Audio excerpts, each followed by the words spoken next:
Jadi pertemuan pertama ini adalah kita membahas pengantar manajemen teknologi dan inovasi ya. Ini mata kuliah wajib bagi semua prodi-prodi yang ada di SIMT. Ya.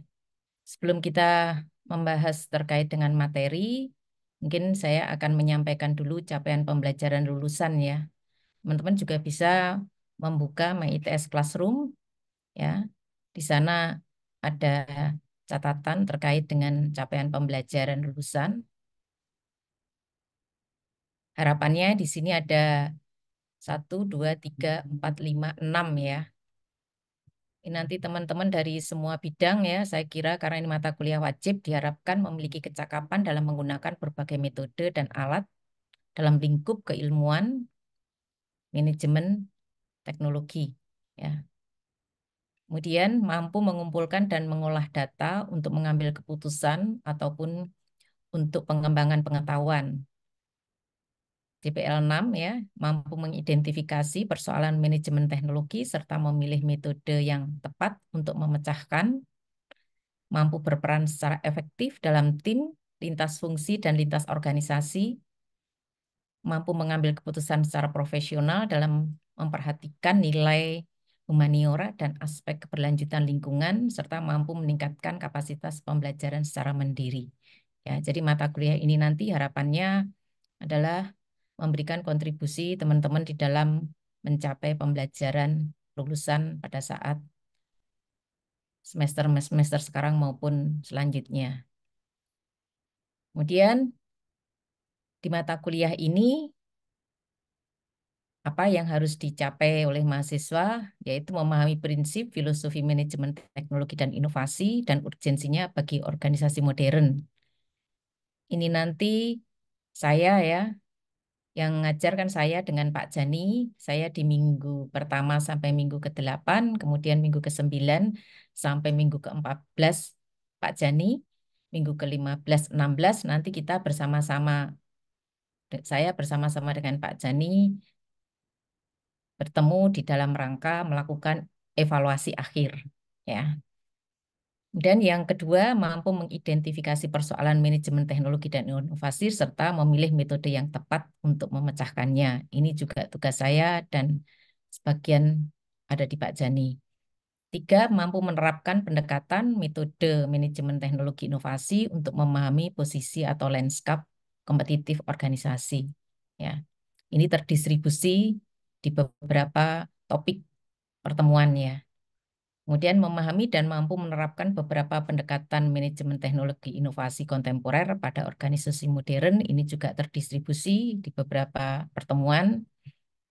Yang terakhir yaitu memiliki kemampuan komunikasi ya, communication skill yang baik untuk menyampaikan review, analisis atau gagasan kreatif yang relevan dengan isu atau topik manajemen teknologi dan inovasi.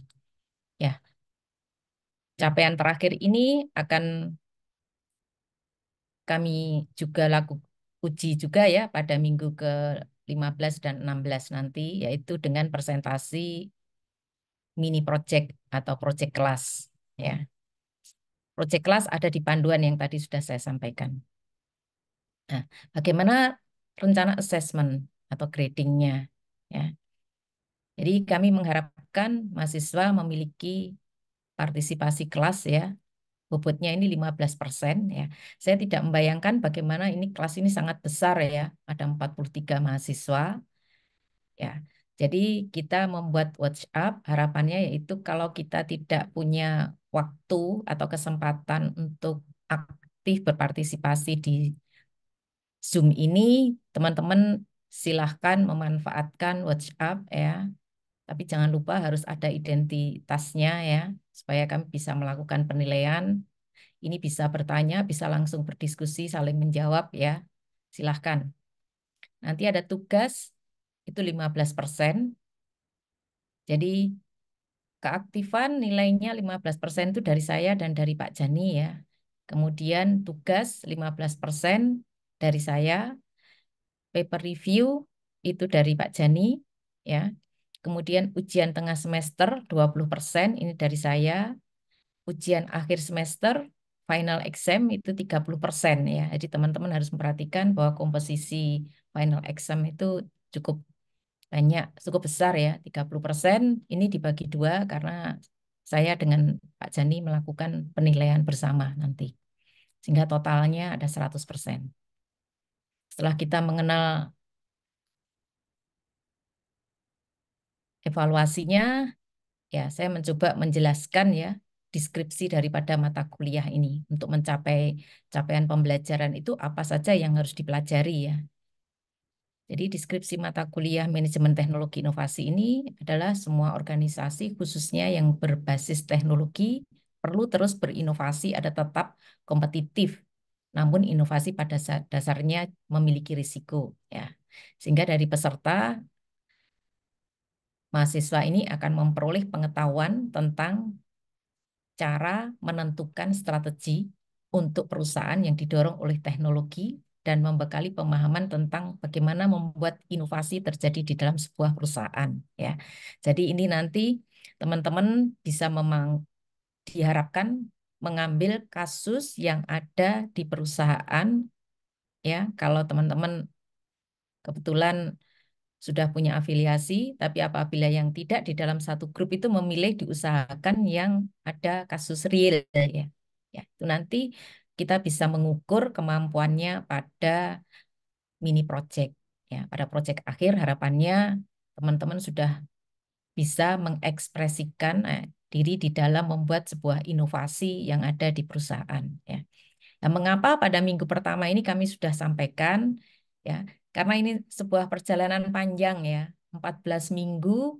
Jadi mulai minggu pertama sudah harus difikirkan apa kira-kira tema yang akan dipilih di dalam mini project yang akan dikerjakan oleh tim ini gitu ya. Ya, maaf.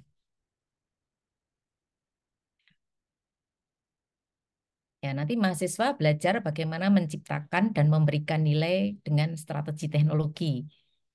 Ya, jadi mata kuliah manajemen ini mengeksplorasi tantangan, alat, dan prinsip atau tools ya yang terlibat di dalam mengelola inovasi dan teknologi. Ya, sifatnya mata kuliah ini adalah interdisipliner yang mengintegrasikan wawasan utama ya dari penelitian tentang strategi, pengendalian manajemen, inovasi, teknologi, dan perilaku organisasi. Ya, sehingga kuliah ini diselenggarakan secara kombinasi yaitu antara konsep, tools atau metode analisis dan contoh studi kasus manajemen teknologi dan inovasi. Sehingga materinya apa saja yang akan kita pelajari selama pertemuan pertama hingga pertemuan ke-14 ya. Ini dibagi menjadi dua kelompok. Kelompok satu nanti pertemuan dengan saya, kelompok dua atau bagian dua ini akan disampaikan oleh Pak Jani setelah minggu ke-8 ya. Ya. Jadi nanti pertemuan bersama dengan saya akan membahas tentang pengantar manajemen teknologi inovasi hari ini ya, dinamika industri, teknologi dan inovasi, perubahan paradigma, teknologi dan inovasi. Ya, ini di minggu pertama, minggu kedua, kemudian minggu ketiga tentang model bisnis dan inovasi, sumber dan jenis teknologi. Ini kita switch ya, model bisnisnya di minggu ketiga, sumber dan jenis inovasi di minggu selanjutnya, minggu kedua. Kemudian bersama saya akan mempelajari strategi organisasi dalam teknologi dan inovasi, kemudian pemilihan portofolio teknologi dan inovasi, setelah itu valuasi teknologi atau kekayaan intelektual. Ya. Nanti setelah minggu ke-8 bersama Pak Jani akan mendapatkan materi-materi yang saya kira sangat menarik ya. Kemungkinan teman-teman sebelumnya tidak pernah mempelajari bagaimana mengukur maturitas teknologi dan inovasi menggunakan eh, tools yang disebut dengan technology readiness level, ya, dan juga mendapatkan materi atau pembelajaran ya untuk mengukur tingkat kesiapan inovasi, ya, atau innovation readiness level, dan juga akan mendapatkan materi bagaimana cara eh, mengukur kesiapan teknologi ya atau teknologi acceptance model ya. Di samping itu ada bagian 3 yang bahas topik tentang strategi kemitraan dan inovasi terbuka, ya, Open Innovation. Nanti Pak Jani yang menyampaikan inovasi dalam pengembangan produk baru, New Product Development. Ya, di situ akan mempelajari tentang House of Quality. Kemungkinan kalau teman-teman yang dari eh, teknologi industri ya, kemungkinan atau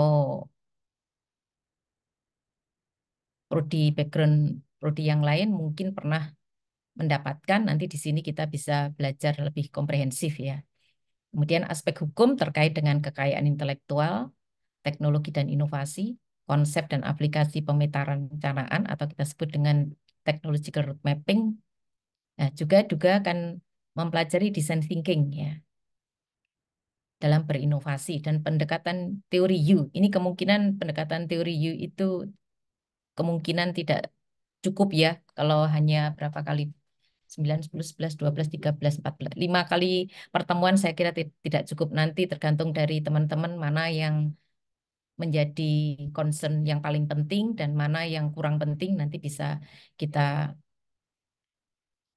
tidak disampaikan ya. Ya, ini kurang lebih materinya ya. Ya, dari sini ada yang ditanyakan? Silahkan.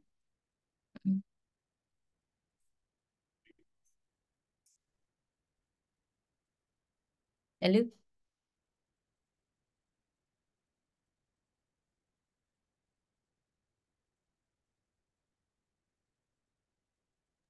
Untuk sementara belum, Bu. Oh, jadi sudah paham ya? Ya, ya terima kasih. Ya, jadi apa namanya? Beberapa materi disampaikan oleh saya dan beberapa materi mungkin disampaikan oleh Pak Jani ya. Kemudian contoh project class. Ini contoh ya. Kalau misalnya teman-teman ingin mengembangkan teknologi, bagaimana daya saing perusahaan apa gitu ya. Kemudian pengembangan produk baru ya. Jadi misalnya nanti di perusahaan itu ada ada gagasan ya yang ingin dibuat. Kalau kita ingin mengembangkan sebuah produk baru, nanti akan diperkenalkan toolnya namanya House of Quality ya atau New Product Development. Kemudian perluasan pelayanan publik misalnya ya, percepatan pencapaian SDGs. Ya, ini contoh-contoh bagaimana kita memilih project class.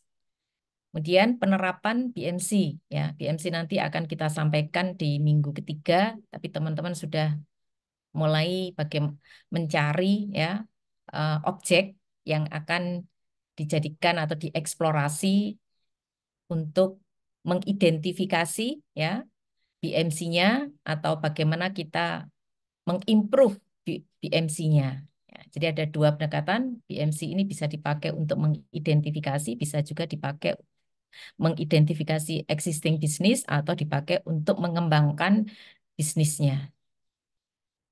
Ya.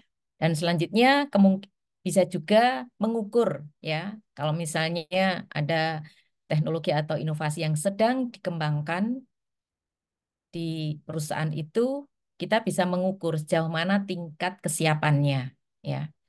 Sudah layak ya untuk diterapkan atau berapa persen yang bisa tercapai atau mana saja yang masih perlu kita upgrade levelnya agar siap untuk diterapkan ya. Kemudian contoh yang lain adalah ini teknologi ya, maaf salah ketik. Bagaimana model keberterimaan teknologi pada sebuah komunitas atau ini calon adopter ya atau user pengguna teknologi. Kemudian kalau dalam hal inovasi ya, contohnya adalah misalnya pengembangan startup untuk produk unggulan apa gitu ya, misalnya ada ide. Kemudian smart city, tapi ini sudah rasanya teman-teman sudah sangat familiar ya, atau apa dengan berbagai macam tren inovasi yang terkait dengan pengembangan wilayah. Kemudian yang selanjutnya kemungkinan bisa juga menerapkan BMC untuk sebuah pengembangan yang tadi saya sampaikan. Tidak, BMC tidak hanya dipakai untuk mengidentifikasi atau mengukur sejauh mana eh, eksistensi bisnis sebuah perusahaan, tapi juga juga dipakai untuk mengembangkan ya sebuah bisnis ya. Oke, dari sini kira-kira ada yang ditanyakan?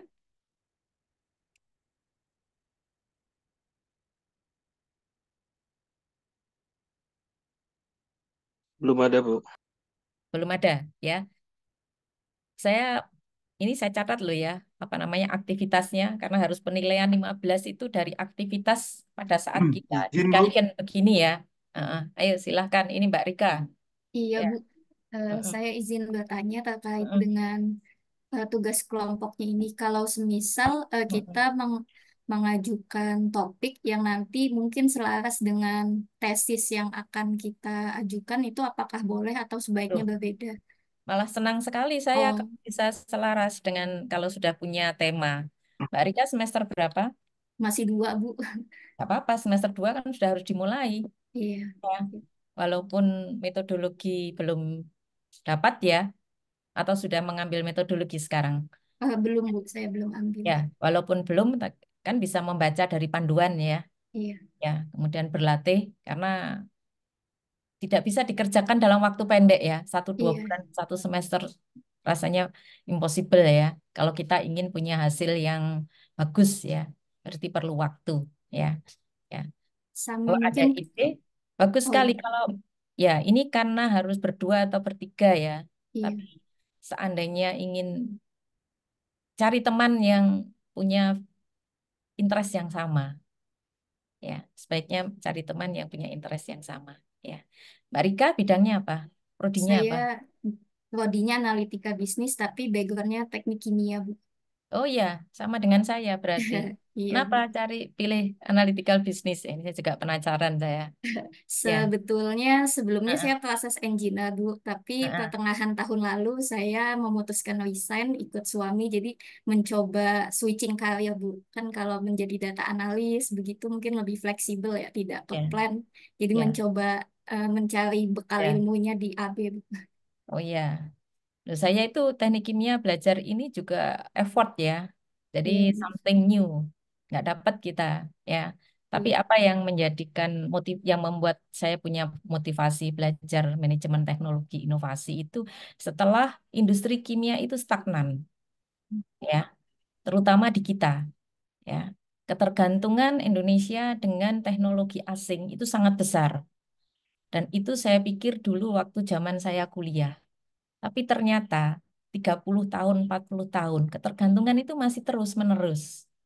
Ya, sehingga 10, oh belum sampai 10 tahun ya, ya sekitar 10 tahun yang lalu. Ya, saya baru 10 tahun yang lalu ya, mengenal manajemen teknologi inovasi itu saya bersama Pak Tatang ya, yang kebetulan juga pengajar di SMT, tapi beliaunya dulu pernah menjadi deputi ya di BPT ya. Nah, itu saya terbuka. Oh, ternyata ada persoalan di sini kita ketidakmampuan kita di dalam memanage teknologi dan inovasi. Ya, dan saya belajar apa sih itu manajemen teknologi inovasi. Ya, teknologinya kita mengenal, ya, inovasinya kita juga tahu, ya, tapi ternyata tidak cukup, ya, ya, ya. Ternyata sangat luas sekali kalau kita ingin memiliki teknologi yang memiliki karakter Indonesia ya, tidak membeli, kebiasaan kita belanja. Apalagi dan industri kimia, industri yang memiliki apa? Investasi yang sangat besar ya, nggak ada industri yang investasinya murah ya. Kalau tidak ya kita menjadi sales ya. Tapi untuk menjadi sales kan ke apa? Knowledge kita nggak banyak diterapkan ya. Ya, ya. Ya, eksis sekali kalau sekarang bisnis terkait dengan bahan kimia masih sangat apa? Sangat luas ya dan related. terbuka ya. Tapi semuanya ya basisnya import, nggak ada basisnya yang ekspor. Ya, Mbak Rika nggak apa-apa ya. Iya. Nanti kalau misalnya di bisnis analitik bisa mencari tema yang related dengan chemical engineering ya. Karena yang bisa membaca informasi itu kan kita Hmm. yang punya background ya. Kemudian ada irisan ya, irisan dengan ilmu-ilmu yang baru gitu. Ya, oke. Ya, ini ada yang raisen lagi, Mbak Yeni. Iya, Saya i- kelas kita lebih enak diskusi ya daripada kita diam. Karena kalau materi saya yakin teman-teman punya kemampuan untuk membaca, ya, untuk menyerap materi yang ada di apa namanya My ITS Classroom dan ada di textbook. Ya, tapi yang sulit itu adalah kita mendiskusikan agar kita tidak bisa saling tumbuh dan berkembang ya untuk memahami dan menguasai bidang keilmuan ini. Ya, Mbak Yeni, silakan. iya, mohon izin Ibu, izin bertanya kalau untuk topik ini sendiri, Mm-mm. misalnya Bu untuk perluasan pelayanan publik ya, saya ambil Mm-mm. contoh yang poin C Mm-mm. itu. Nah itu Mm-mm. kita perlu nanti dalam penyusunan itu perlu data realnya atau seperti apa ya Bu untuk Ah, anu suaranya pengerjaan kurang itu? jelas, Mbak. Bisa diulang? Ah, Oh iya, ya. perlu perlu data realnya nggak Bu? Atau maksudnya apakah memang inovasi ini yang sudah berjalan kemudian kita eh, istilahnya yang kita narasikan kemudian kita kaitkan dengan apa mata kuliah ini atau kita pure dari kitanya gitu Bu mengajukan bahwa inovasinya harusnya seperti ini gitu Ya, untuk yang penting ya kan sangat luas sekali bidang manajemen teknologi inovasi. Ambil tema yang teman-teman bisa mengambil data real, bukan data asumsi. Paham ya? Ya, misalnya ada kasus di industri apa gitu kan berarti datanya kan real kan? Ya, bukan data yang asumsi. Ya. Hanya bedanya dengan tesis itu kalau tesis kan perlu data yang banyak. Ya, yang ini adalah datanya yang penting cukup untuk apa? Kita melakukan analisis dan menerapkan salah satu metode atau dua atau kombinasi gitu ya. Kan kadang-kadang nggak cukup kan satu aja. Misalnya kombinasi antara BMC ya untuk mengidentifikasi saja bisa menggunakan BMC ya. Tetapi kita ingin melakukan sebuah pengembangan dari sebuah perusahaan itu gitu ya. Berarti kita bisa mengkombinasikan dengan metode yang lain gitu ya. Oke, oke. Mbak Yeni, sudah cukup? Eh, Mm-mm. Iya Bu, berarti untuk topik ini bebas terserah kita tidak perlu untuk mengajukan dulu kemudian nanti kira-kira disetujui atau tidak gitu ya Bu Loh, oleh dosen mengajukan ya. dulu, Oh mengajukan dulu. mengajukan dulu, Grup, iya, tetap ya Bu. mengajukan Oke, dulu ya. Ya, oh tetap baik. mengajukan dulu ya. Nanti kita setuju apa enggak. Makanya Oke, usahakan 1 minggu ini diskusi tentang topik-topik ya, problem yang ada di problem real yang teman-teman hadapi. Terlepas iya. nanti di dalam satu grup yang didiskusikan apa, tapi usahakan melakukan apa ya skip aja ya itu kan ada banyak materi kan ya di skip dulu semuanya oh ternyata di mata jangan menunggu sampai mata kuliah berakhir ya nanti mata kuliah berakhir kan minggu ke-14 usahakan jangan sampai menunggu jadi dibaca sekilas gitu ya sesuai dengan tema mingguan pertemuan pertama kedua ketiga dan seterusnya ya pada waktu pertemuan silahkan mendiskusikan gitu ya. Jadi saya tidak banyak memberikan materi. Saya kira materi itu kita hanya nyiapkan saja supaya teman-teman mempelajari. Baik Ibu jelas. Terima kasih Oke. Bu. Ya, makasih. Yuk, Mas Kunto, silahkan. Heeh. Jadi terima kasih Bu. Untuk produk akhirnya nanti kita apa Bu?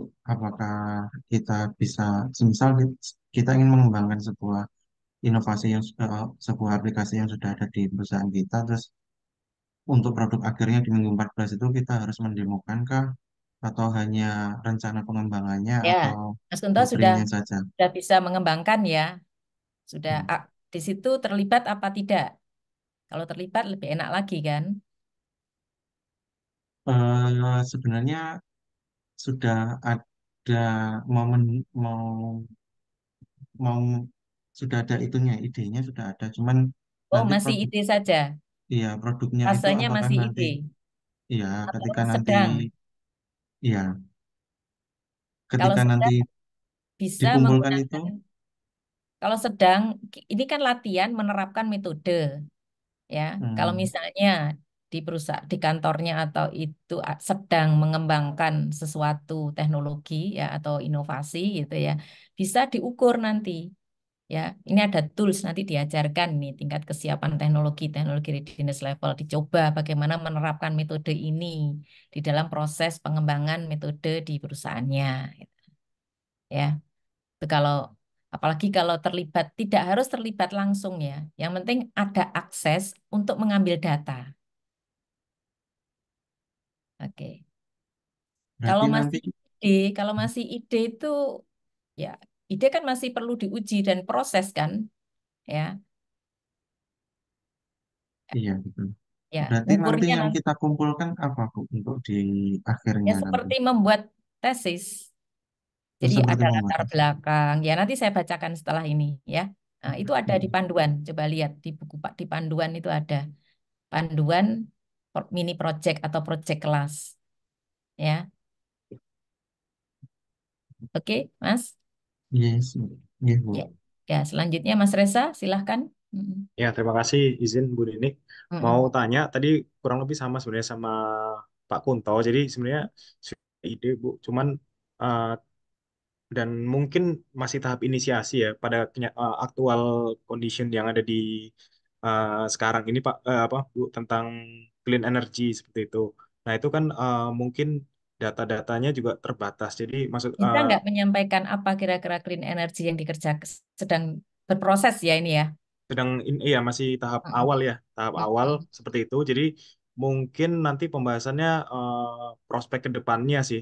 Jadi implementasinya itu memang sedang berlangsung, tapi kan hasilnya tidak bisa langsung kita lihat dalam dalam waktu yang short term seperti ini ya Bu ya. Maksudnya itu perlu jangka waktu lama seperti itu.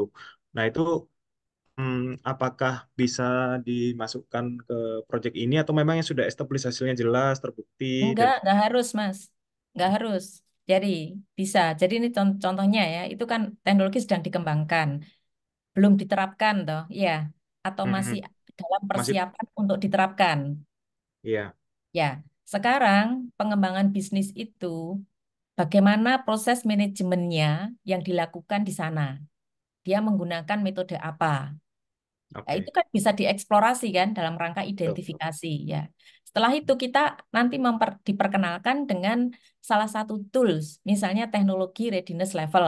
Ini kan mengukur kesiapan teknologi itu bisa nggak diterapkan. Ya, itu ada toolsnya nanti dipelajari. Itu bisa digunakan. Oke, Nah, sekarang pengembangan teknologi itu berdampak apa terhadap perusahaan? Itu bisa diukur dengan model bisnis, baik. BMC-nya. Nah, jadi kan banyak metode yang bisa dipakai kan. Iya, Kalau sekarang misalnya bisa berkomunikasi dengan tim yang ada di sana, bisa dieksplorasi latar belakang pengembangan ini dasarnya apa gitu ya. Ya, baik. perusahaan itu sudah punya BMC belum? Eh, sebenarnya sih saya tidak terlibat langsung di Ya, Project Clean Energy, cuman saya eh, ada bisa akses untuk akses ya. mendapat Ya, nggak data ini. apa-apa. Ya, kalau ada bisa akses karena BMC ini minggu ketiga, saya harapkan teman-teman minggu ketiga juga berlatih ya, karena penting sekali. Saya kira ini untuk membangun apa pola pikir. Jadi BMC tadi nanti itu wajib ya bagi teman-teman untuk latihan menerapkan BMC-nya Osterwalder ini ya untuk mengidentifikasi bagaimana model bisnis yang diterapkan di perusahaan itu. Ya, Iya Bu, baik. Mungkin ini lagi Bu ya. sedikit. Jadi Heeh. kan memang kalau kita bicara inovasi itu kan tadi sudah disampaikan ada high risk ya Bu ya. Jadi ada kemungkinan untuk gagal dan juga secara keekonomian itu mungkin akan suffer di awal seperti itu. Nah mungkin kalau seperti itu karena ada policy dari global untuk ya kita mengurangi emisi sehingga kita harus melakukan mau nggak mau harus comply ke hal itu. Itu apa namanya untuk faktor apa namanya keekonomian karena desakan policy itu nggak ada masalah ya Bu ya untuk Ya, di itu bisa diukur Mas nanti, ada valuation-nya. Ya, oke ya bisa diukur itu valuation teknologinya. Jadi teknologi itu bagaimana cara menilai ya eh, kan kalau kelayakan itu kan kelayakan macam-macam ya. Ada kelayakan teknologi, kelayakan ekonomi, kelayakan lingkungan, kelayakan sosial.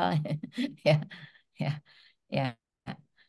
baik baik Ya nanti mungkin sambil jalan nanti Ya, konsultasi. Ya, makanya kenapa ini saya sampaikan pertama kali supaya terinspirasi paling tidak objek itu sudah dipikirkan di pertemuan pertama. Saya mau objek apa ya? Ya, kalau energi itu sangat menarik ya sekarang, apalagi nanti itu transisi ya dalam rangka transisi teknologi, dalam rangka perubahan landscape sumber daya yang tadinya renewable non renewable ke arah renewable ya, dan itu udah timelinenya sudah ada ya, batasan penerapannya itu sampai kapan ya, ya. Jadi constraint-nya itu banyak ya. Nah, itu kenapa itu disebut kita harus mampu berinovasi. Jadi karena ada target tadi, target yang harus dicapai ya. Macam-macam kan targetnya tadi, ada target apa? eh, Implementasinya itu target bauran energi ya Mas ya, yang iya, harus diterapkan kapan ya. Misalnya kapasitas berapa. Ya, teknologi itu mengembangkan sendiri atau mengadopsi. Ya, baik Bu. Terima kasih Bu Nini. Mungkin sambil jalan ya, nanti konsultasi. ya, silakan siapa lagi?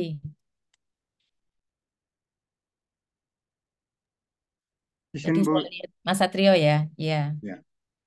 Eh, ada dua pertanyaan Bu. Pertama, untuk penggabungan apps, beberapa apps dari beberapa divisi digabungkan jadi satu apps. Pengembangannya ini apakah boleh dimasukkan Bu? Atau masuk di satu, dua, atau tiga atau empat Bu? Itu yang pertama. Jadi Yang kedua apa Mas? yang kedua, berhubungan dengan teknologi environmental, pemasangan eh, namanya BWTS, sehingga pengelolaan air laut di kapal itu tidak mencemari lingkungan yang satu dengan lingkungan yang lainnya, yang akan berhubungan nanti nih posisi kapal di mana, kemudian berapa banyak yang dibuang, kebersihannya bagaimana, akan berhubungan dengan satelit. Ya, jadi di sini kan kita tidak membahas detail teknologinya ya Mas ya. Ya, Ya, jadi detail teknologi itu eh, apa? Berhubungan dengan bidang keahlian khusus ya.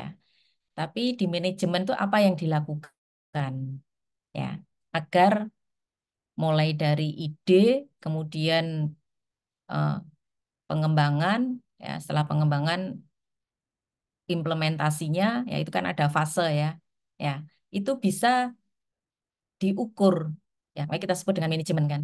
Ya, bisa diukur supaya apa kita menghindari kegagalan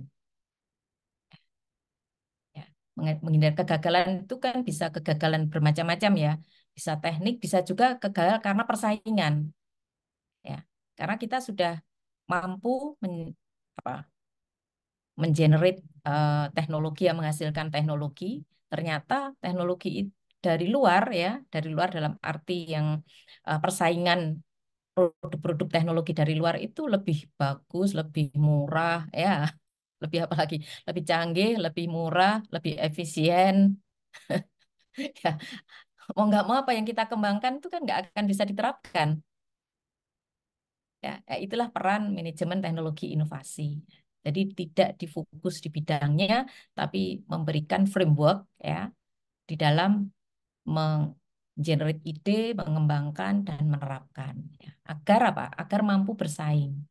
Ya, ada kata belakangnya mampu bersaing. Oke, ya gitu Mas ya, Satria ya. Mm-mm, ya Bu. ada?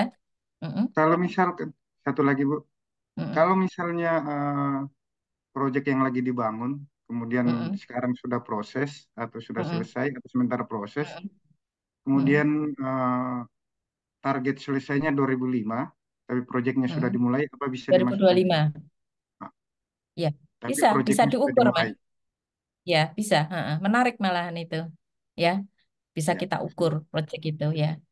Ya, Kasih Bu. ya, ya. Silahkan Mbak Nurul. Iya Bu, mohon maaf mau tanya Mm, terkait pengukuran TRL, itu mm-mm, yang menjustifikasi nilai TRL-nya kami yang membuat proposal atau mm-mm. nanti dari Bu Nini sama Pak Jani yang menjustifikasi TRL-nya Bu, atau berdasarkan data yang ada di perusahaan. Jadi yang menjustifikasi TRL itu nanti seharusnya siapa yang berperan di situ, ya. Kan itu ada yang kan terjadi menjadi beberapa fase ya Mbak ya. Tadi Mbak Nurul ya, betul ya. Iya, iya saya. Ya. Nanti siapa yang bisa kita, jadi Mbak Nurul nggak bisa apa Mbak ini kecuali kalau terlibat langsung ya. Kalau tidak ya itu harus orang yang bersangkutan respondennya ya. Hanya tekniknya bisa menggunakan apa namanya FGD gitu ya, sehingga enak kan langsung mereka ngisi gitu ya. Siapa yang berperan di situ ya. Ya. Punya ide apa Mbak kira-kira? Lalu Inspirasi. Mm-mm. belum sih Bu, belum belum Mm-mm. terpikirkan. Lalu untuk yang project class ini itu berarti TRL-nya 7 ke atas ya Bu ya? Nggak dengar saya Mbak apa TRL-nya kenapa? Untuk project ini tuh berarti TRL-nya itu 7 ke atas ya? Loh, nggak harus. Kalau itu sedang dilakukan ya misalnya pada saat awal ya, misalnya apa 4 ke 5 gitu ya, ya atau tidak harus, tapi paling tidak tahu arahnya kan, ya, Oh, oke. Lalu ya untuk novelty-nya Bu, dia mm-mm. berarti boleh memang benar-benar baru atau dia pengembangan dari inovasi yang sudah ada gitu boleh ya Bu ya? Boleh nggak apa-apa, ya tidak harus betul-betul baru. Kalau betul baru kan mulai dari awal ya, ya apa Oke. originality-nya itu bisa juga dari pengembangan, ya. Berarti minimal yang TRL 4 atau 5 itu ya Bu ya? Ya diusahakan ya jadi supaya tahu bagaimana tes alfa beta gitu ya oke kalau teman-teman yang pernah punya pengalaman membuat produk ya terutama startup itu kan diuji dulu alfa tes beta tes ya sebelum dirilis produknya. Oh ya. Baik Nah, Bu, terima kasih ya, Bu Nini. ya sama-sama. Ada ide Mbak Nurul apa kira-kira? Belum Bu, Oh belum. belum. Nah. Nanti mungkin dibicarakan di kelompok yang satu perusahaan aja Bu. Ya, gitu ya. Kalau bisa Ya, enak jadinya. iya. Jadi Jadi kalau biar nggak bias ya nanti betul. pembahasannya. Heeh, heeh. Siap Ya, Mas Kunto. ya, ya, Makasih Bu. ya sama-sama. Ya, sekarang siapa ini Mas Hilmi ya? Ya, silakan Mas Hilmi. Ya, terima kasih Bu. Sebenarnya lebih teknis saja sih Bu, menanyakan bahwa pengembangan teknologi untuk peningkatan daya saing perusahaan. Daya saing perusahaan itu kan bisa dari sisi selling price Bu ya. Selling Mm-mm. price itu kan didukung dengan harga pokok produksi lah. Kemudian harga pokok produksi ini kan komponen terbesar sebetulnya kan kalau di industri manufacturing itu kan dibanyakan di raw materials ya dan seterusnya. Ini untuk peningkatan misalkan yield recovery, artinya memperkecil atau minimizing yield loss dari suatu proses produksi, yang Mm-mm. itu juga nanti akan impact ke misalkan pengurangan waste yang harus menjadikan beban di mana di pengolahan limbah dan seterusnya. Apakah itu juga bisa menjadi satu project di sini, Bu? Bisa Mas, menarik sekali itu. Apalagi nanti itu dibawa ke makro, ya. Hmm. Circularity ya sekarang kan trennya circularity kan jadi nggak melingkup di dalam tapi juga di luar karena kita bisa menekan kalau kita menggunakan bahan baku fresh ya dengan bahan baku recycle ya sekarang kan udah Hmm. dihitung cost-nya kan ya jadi Iya, efisiensinya jadi berlapis-lapis kan ya iya, tapi usahakan memahami makronya juga ya, karena ini iya, teman-teman itu seringnya hanya di perusahaannya tapi lupa ya. Sekarang tren kita menekan fresh material ya atau material yang baru ya atau itu kan sudah menjadi kebutuhan ya. Ya, bagaimana betul. recycle itu juga memberikan economic impact Iya, iya, Bu. ya. Ya, Selama ini kan ada ya, pemilihan teknologi juga di situ kan ya ya, Bu. dia semua pemilihan teknologi dan kalau bisa kalau di manufaktur kan paham nilai tambah ya, sama Hmm. rantai nilainya. Ya, ya nilai tambahnya juga dimasukkan rantai nilainya. Lah itu kan sebuah apa berpikir inovasi kan gitu. Ya, Ya. ya, ya inovasi apa mindset kita ya itu sebenarnya ada dua ya. Satu bagaimana kita menekan penggunaan resources ya, menekan dan yang kedua adalah bagaimana mengembangkan rantai nilainya ya, supaya tidak langsung masih bisa memberikan added value lah di situ. Ya, menarik Mas Terima Helmi. kasih, Bu. Silakan Ya. ya. Ya, sekarang Mas Baskoro. Ya, terima kasih Bu Nini. Mm-mm. Mau tanya kalau untuk output yang manajemen teknologi kan tadi lebih banyak ke produk baru Bu, ya. Maksudnya jika produk baru atau eh, service baru yang dihasilkan oleh perusahaan. Nah, jika yang kita soroti adalah implementasi manajemen teknologi untuk improvement bisnis proses di dalam perusahaan itu apakah memungkinkan Bu? Bisa. Iya. Ini tadi yang terakhir yang 5C itu ya. Itu kan untuk improvement kan, bisnis proses Ya. kan ya. Ya. Nah, Ya. itu nanti berarti pengukurannya membandingkan sebelum dan Sudah. proyeksi Ya. setelah gitu ya. Ya. Jadi parameternya kan jelas kondisi existingnya apa. Terus kemudian kita kembangkan dengan pendekatan pendekatan baru ya, inovasi tadi ya, mulai dari konsepnya, kemudian bagaimana yang berpengaruh ya. Ya, kemudian kita tidak harus semua ya. Ya, yang paling menarik tuh kalau teman-teman sudah bisa melihat tingkat kepentingannya, mana yang lebih penting dulu, mana yang kedua gitu ya. Untuk improvement kan kalau dari existing kan tidak ini yang tidak baru kan ya, Ya, tidak jadi betul-betul baru ya. ya Ah, jadi bisnis perusahaan sudah berjalan, kemudian dirasakan Ya, ada yang perlu ya, diimprove, kita ya. buat skema baru itu berarti boleh Bu ya? Bisa. Jadi dengan BMC itu kan kita bisa mengidentifikasi mana yang kita improve kan. Ya, Ya, contohnya kalau value proposition-nya itu kita tambah gitu aja ya, atau ada yang kita kurangi ya, modelnya kan berubah. Ya, apa yang harus ya, dilakukan di situ? Nah, evaluasinya adalah harus bisa memberikan peningkatan, kan? Peningkatan terhadap apa? Nah, itu kan parameternya di dalam riset ya. itu bisa kita tetapkan nanti. Ya, Berarti sebenarnya eh, tidak harus penerapan teknologi baru ya Bu. Bisa jadi melakukan perubahan terhadap bisnis proses yang sebelumnya, tapi memanfaatkan teknologi seperti itu Bu ya. ya, ya. Tapi strategi perubahannya itu yang ada di manajemen teknologi inovasi. Oh, Kan harus ada strategi strategi. untuk Iya, merubah itu ya. iya, strategi untuk merubah. Misalnya gini, kalau sudah punya kelemahannya di bidang apa? Lah kita nggak punya resources, sumber dayanya nggak ada. Ya, Kita mau berinovasi dengan cara apa? Minggu depan kita mempelajari itu ya. Mau inovasinya secara sekuensial, secara radikal, pernah dengar kan? Ya, yang model ya, disruptif, disruptif itu kan sangat apa? Kuat terhadap knowledge baru kan ya, sementara perusahaan sendiri nggak punya riset and ya, development contohnya kan impossible untuk ya, bisa melakukan betul. itu ya, sehingga strateginya apa kalau kita mau Ya, melakukan pengembangan misalnya kerjasama dengan perguruan tinggi atau membeli license, itu kan sebuah strategi kan ya, ya, itu contohnya seperti ya. itu. Heeh. Oke. Oke, baik, makasih Bu.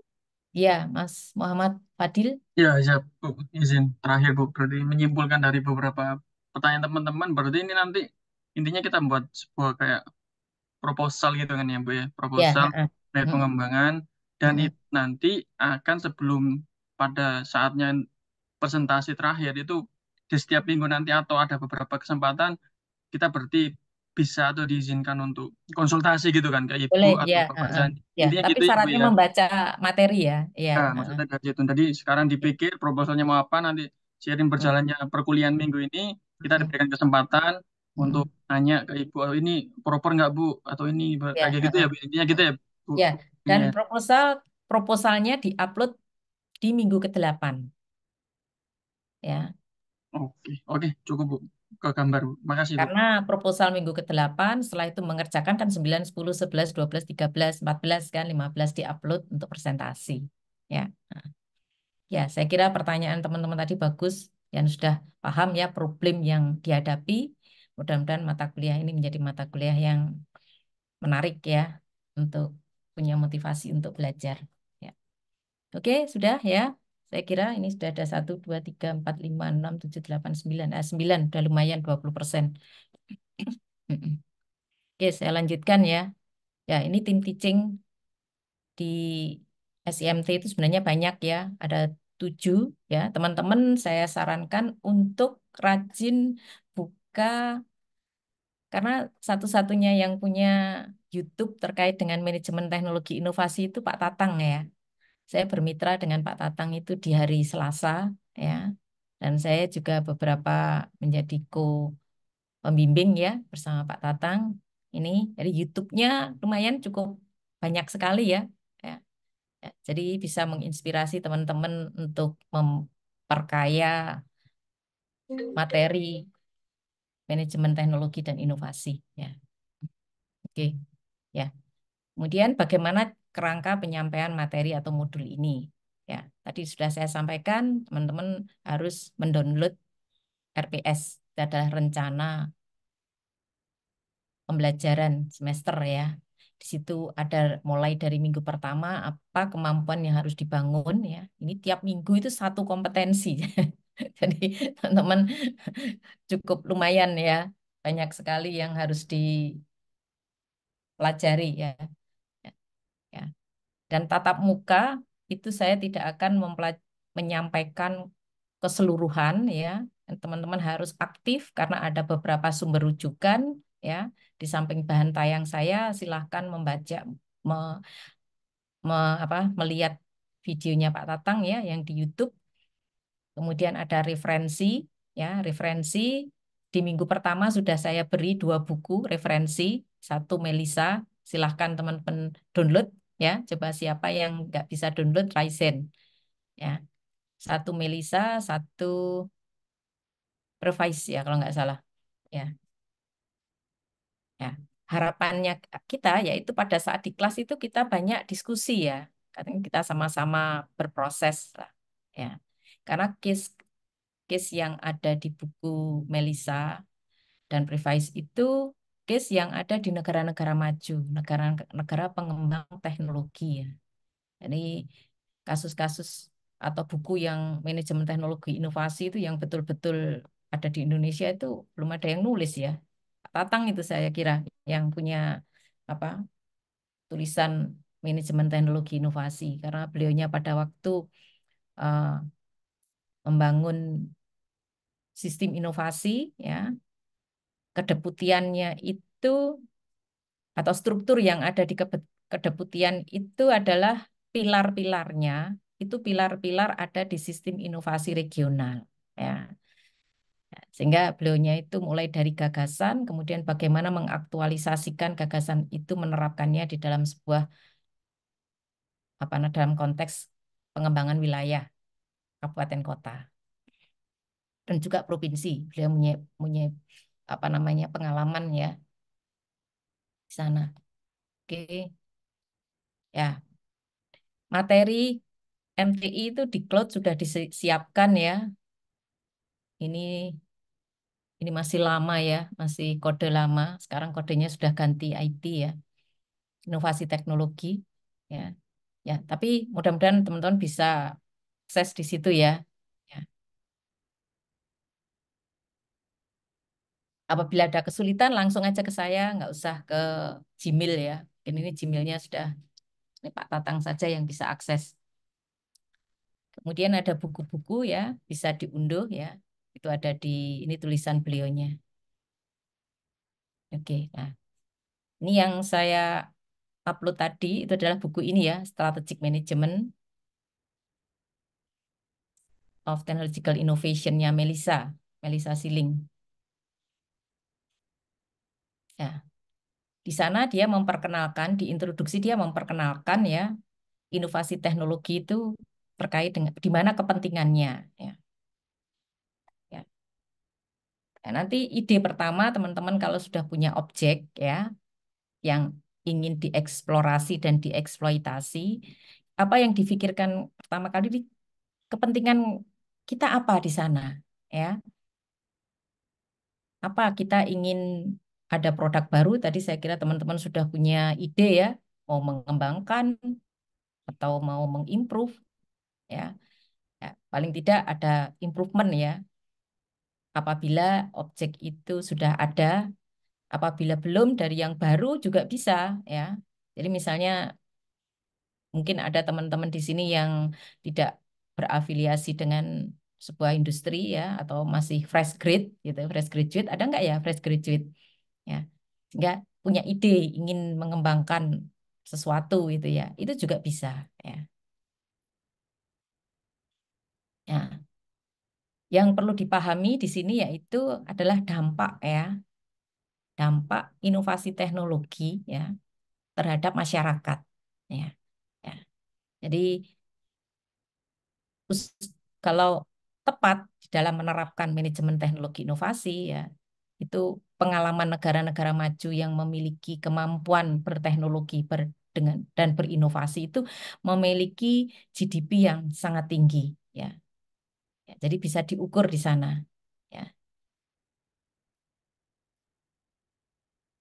Di samping itu juga faktor externalities ya, manfaat yang ditanggung atau dituai oleh individu itu ada ya, di samping oleh perusahaan atau memberikan dampak nasional juga terkait dengan faktor eksternalitas ini ya, dampak terhadap individu. Ya, ini kalau kita lihat timelinenya ya, dari inovasi teknologi yang sangat penting, kita melihat mulai tahun 1800 sampai 2000 ya, ini adalah produk daripada inovasi teknologi. Ya. Setelah tahun 1000 mulai, saya kira ini yang lama teman-teman sudah melihat ya, contohnya ini apa? Mesin ketik itu 1867 ya. Nah, itu hilang kira-kira tahun berapa? Dengan adanya komputer hilang itu sudah ya. Tahun 1900 sudah nggak banyak orang yang sudah banyak yang meninggalkan karena ada disruptif ya. Obat-obatan juga bisa berkembang, sudah berkembang mulai tahun awal 1900 sampai sekarang ini trennya adalah human genome ya atau genetik, rekayasa genetik. Itu di bidang bio, yang di bidang apa namanya mechanical juga ada ya, di bidang komputer ya ini juga sangat cepat sekali perkembangannya. Nanti kita sampaikan juga bagaimana dinamikanya ya. Ya. Nah, ini ada contoh ya antara perbedaan antara negara-negara berkembang dengan negara-negara yang sedang berkembang. Ya, negara-negara sedang berkembang itu tidak akan mampu melampaui kemampuan berteknologi di negara-negara berkembang.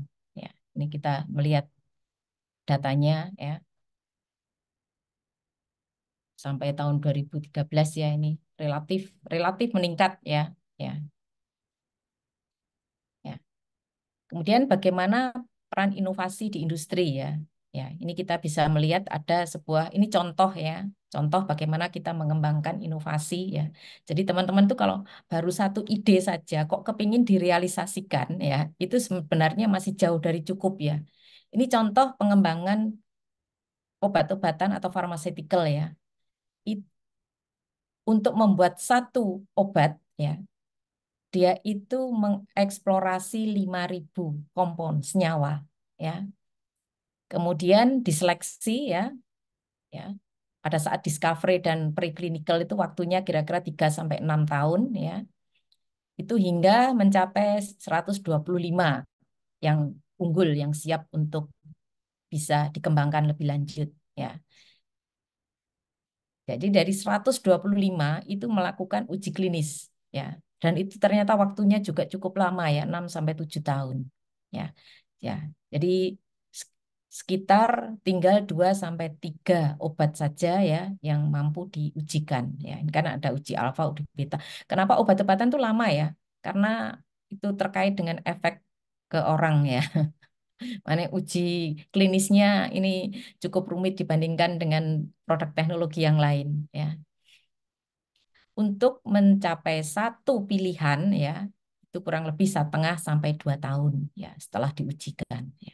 Dari sini kita melihat bahwa untuk mengembangkan sebuah teknologi atau berinovasi ya itu memerlukan gagasan yang lebar sekali ya. Ya, kita alternatif ide itu harus dikembangkan sebanyak mungkin ya. Kemudian dipilih mana yang potensial untuk dikembangkan di skala laboratorium ya. Setelah itu dikembangkan lagi ke pilot ya, pilot plan. Setelah pilot baru ke direalisasikan menjadi sebuah produk yang satu pilihan yang dianggap untuk dikembangkan ke skala komersial. Oke, dari sini ada yang ditanyakan? Ini ada Mas Muhammad Fadil. Ya Ya, Bu, kan. menarik untuk innovation tunnel yang di bidang farmasi ini. Cuman pertanyaan saya, kemarin itu waktu zaman-zaman COVID, kita melihat bahwasannya waktu ini bisa sangat jauh dipotong, Bu. Kira-kira apa yang menyebabkan itu bisa sangat jauh shortcutnya untuk menghasilkan vaksin-vaksin itu ya, Bu ya? Ya, karena eh, ada dua sisi ya kita ya. Jadi ada dorongan pasar dan tarikan teknologi ya. Kalau dulu kita kan berdasarkan apa teknologi yang kita sediakan, nah, kan lama jadinya. Sekarang enggak, tarikan pasarnya itu sangat kuat ya. Karena apa? Ya ini kasus COVID kan hampir semua dunia ya memerlukan kan obat vaksin itu ya. Ya ini contoh aja vaksin ya. Dan pengembangannya itu sangat cepat ya, karena hampir apa kebutuhan ya. Jadi basisnya adalah kebutuhan pasar yang sangat besar ya, yang mempercepat ya. Karena uji klinisnya kan jadi dicobakan di beberapa tempat lebih mudah karena banyak kasus di situ ya. Ya. Jadi COVID yang saya amati itu ada Pfizer ya, Pfizer itu. Itu ternyata perusahaan itu sudah lama sekali, ya lama sekali. Awal 1900 perusahaan itu sudah ada, ya, ya, yang dia ikut mengembangkan vaksin ya. Nah, ya. Jadi apa yang mendorong adalah karena kebutuhan pasar, ya. Semakin banyak pasar dan pasar itu sangat mendesak kan kalau obat itu karena ya karena ini terkait dengan keselamatan umat manusia ya. Ya. Berapapun ya itu harus diupayakan ya, dan persaingannya juga luar biasa untuk vaksin ini. Ya. Oke, ini ada lagi dua, silahkan Mbak Sakinah ya.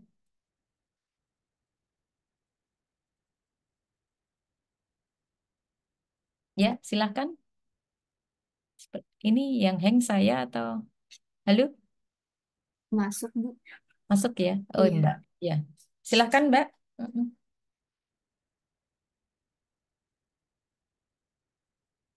Ya, ada yang ditanyakan? Iya, melanjutkan dari apa yang disampaikan oleh Ibu tadi, terkait teknologi yang dipengaruhi yang dengan tarikan pasar yang kuat. Berarti, apakah kita bisa kesimpulkan gitu, Bu? Sebenarnya teknologi itu juga cukup volatility-nya, maksudnya kayak keterbaruannya juga dipengaruhi oleh pasar, dan setiap teknologi itu akan mengikuti tren seperti itu, Bu. Apakah perkembangan teknologi itu mengikuti tren juga? Terima kasih, Bu. Ya. Jadi pasar itu ada bidang apa, Mbak? Sebelum saya bisa tanya, di sini bidangnya apa? Marketing. Saya sebenarnya agribisnis dulu, Bu. Oh, S1. agribisnis. Ya, jadi kalau dari marketing ya, itu ada pasar yang sudah ada, tapi kalau kita berbicara lebih jauh, itu pasar juga bisa diciptakan, ya. Jadi by design, ya. Ya, jadi ada dua hal di situ, ya. Tetapi apa yang berbeda adalah effortnya. Kalau pasarnya baru yang kita menciptakan pasar baru, effortnya kan akan jauh lebih besar ya, karena ekosistemnya juga harus kita bangun lebih lebih apa lebih lebih lebih kuat lah ya. Ya. Tapi kalau dari pasar yang ada, ya teknologi memang bisa didorong, tapi satu bahwa lahirnya itu karena adanya pengem- perkembangan ilmu pengetahuan. Ya. Jadi contohnya dulu kan kita pakai keypad ya, HP itu setelah adanya touchscreen, teknologi touchscreen, muncul disruptif ya. Ya. Ya, jadi lahir karena adanya perkembangan iptek. Ya. Ya, sekarang bagaimana kreativitas di dalam knowledge generation. Ya. Ya. Jadi tidak hanya cukup membaca dulu, zaman saya kan membaca textbook gitu ya. Tapi akhir-akhir ini mahasiswa sudah nggak boleh membaca textbook. Karena textbook itu terlambat 10 tahun. Ya, berarti didorong untuk apa? Membaca jurnal ya. Ya. Karena buku itu lahir karena dari ekstraksi jurnal-jurnal yang ada. Ya. Dan sekarang kita lihat produktivitas jurnal itu sangat cepat ya sekali ya. Kemudian bagaimana kita mengejarnya. Ya. Dari situlah kita memerlukan manajemen knowledge. Ya, sekarang trennya kan manajemen knowledge ya. Ya. Manajemen knowledge itu sebenarnya di terakhir ya, tapi ada juga yang mereka menganggap nanti tanya Pak Jani, kalau misalnya memerlukan nanti saya bisa memberikan sedikit saja ya, mengapa kita perlu memanage knowledge ya sebagai fondasi kalau kita ingin membangun teknologi dan inovasi ya. Karena tanpa itu kita nggak akan mampu ya. Apalagi persaingan ketat, ilmu itu dikembangkan juga perlu waktu ya. Ini lihat 3-6 tahun itu ya preclinical. Untuk klinikalnya itu trialnya 6 sampai 7 tahun ya. Ya. Mungkin ini bisa diperpendek ya karena tadi itu dorongan pasar ya bisa diperpendek dan tergantung case-nya ya. Misalnya obat apa? Obat sekarang kan trennya ke arah terapi terapi jin ya. Kalau di obat-obatan itu terapi genetik karena penyakit genetik itu sekarang udah mulai banyak teridentifikasi ya. Nah, terapinya menggunakan terapi tadi ya, terapi gen. Jadi genetiknya yang kita apa namanya diterapi ya. Itu sudah lama sebenarnya dan masih mahal. Mungkin kalau dengar stem cell itu ya, itu sebenarnya kan salah satu ya. Itu sekarang udah seperti apa ya? Mudah kita di Surabaya pun sekarang sudah ada katanya ya. Dan akan untuk apa kita stem cell itu dipakai bukan untuk menyembuhkan penyakit sekarang, malah untuk kecantikan. Untuk supaya awet muda itu katanya ada katanya. Saya juga di Jakarta sudah ada ya. Katanya mau membuat di Surabaya ya. Jadi nggak usah perlu ke Singapura ya. Ya. Ya. Ya. Itu kenapa? Karena tuntutan pasar juga ya berkembang. 10 tahun yang lalu mahal sekali ya itu ya. Ya.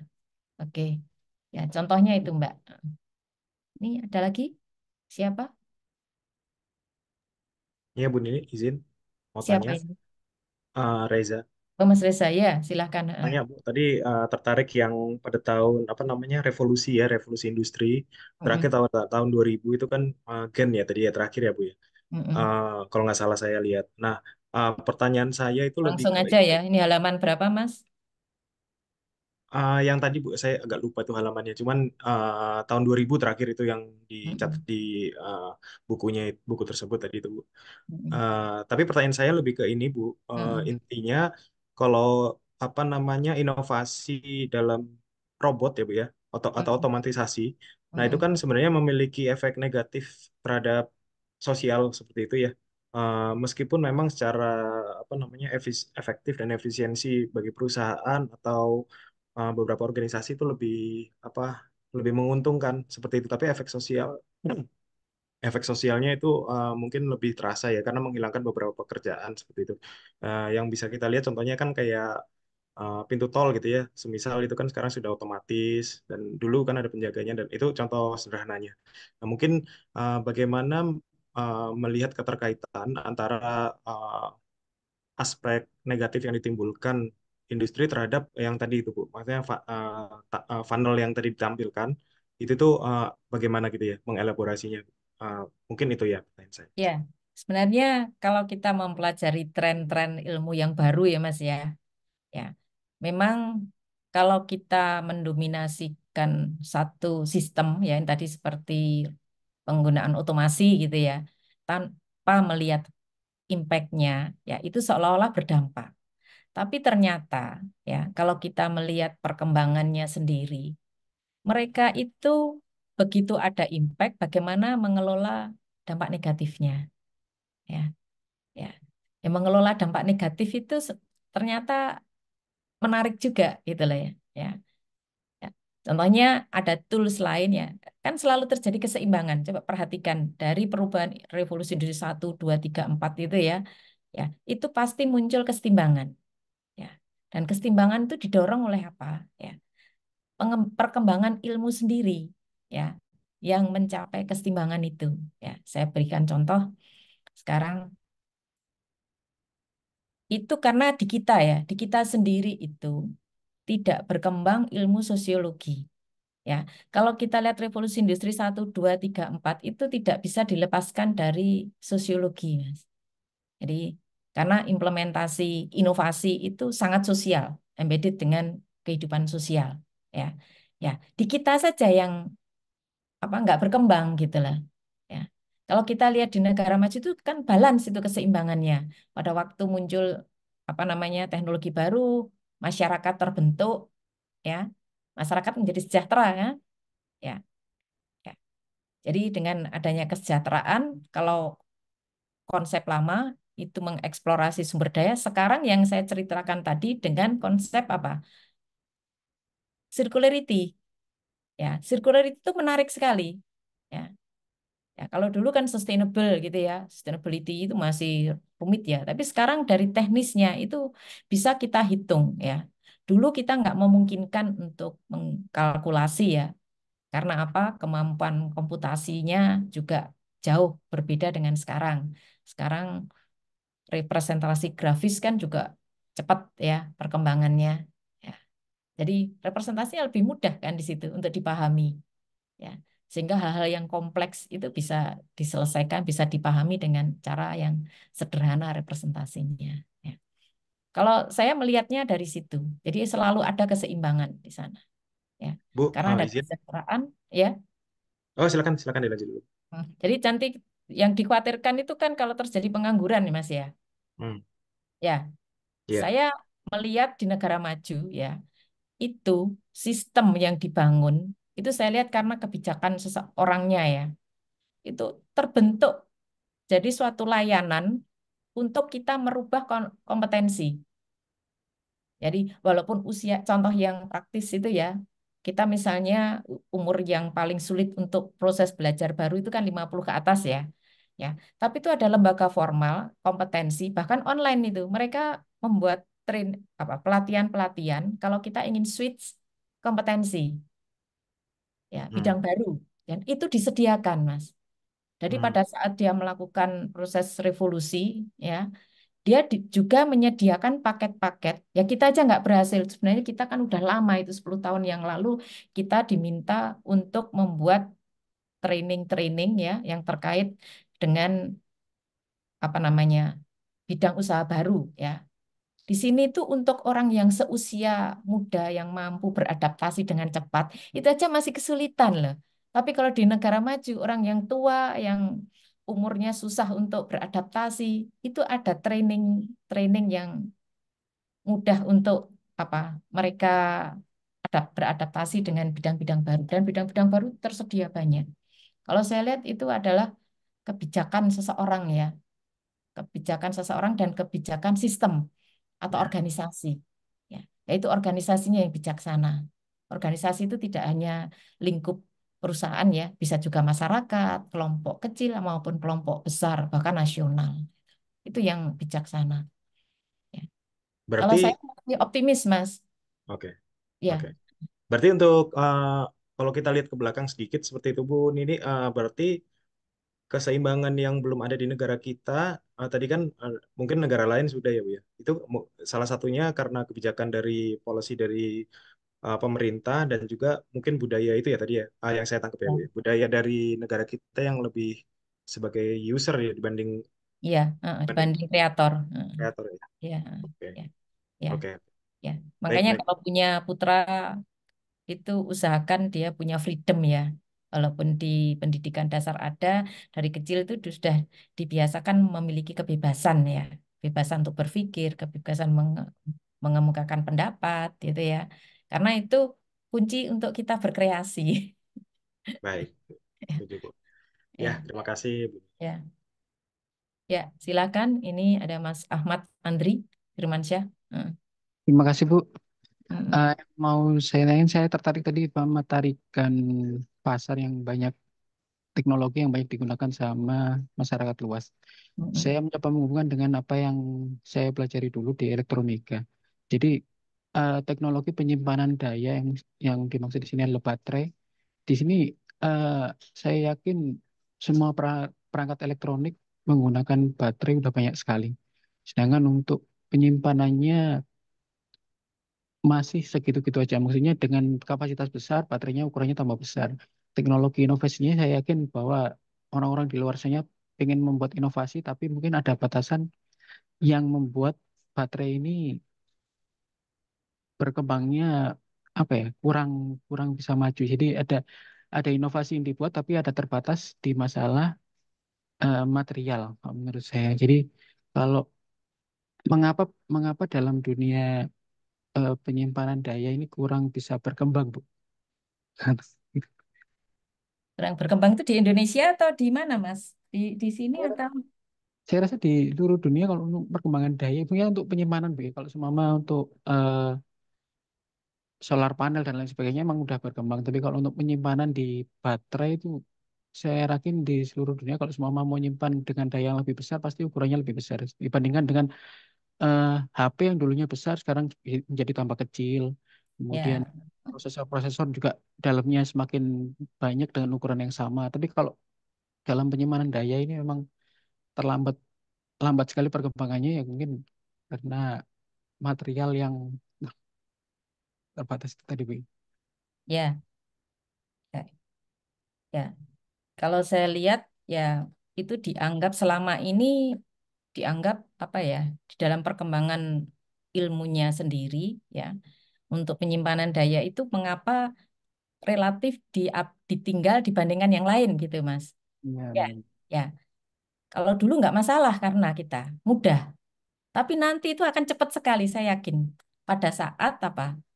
Dalam kondisi pressure yang tinggi. Ya, ya kita perlu pressure itu, ya. Itu pasti orang akan lebih kreatif lagi ya.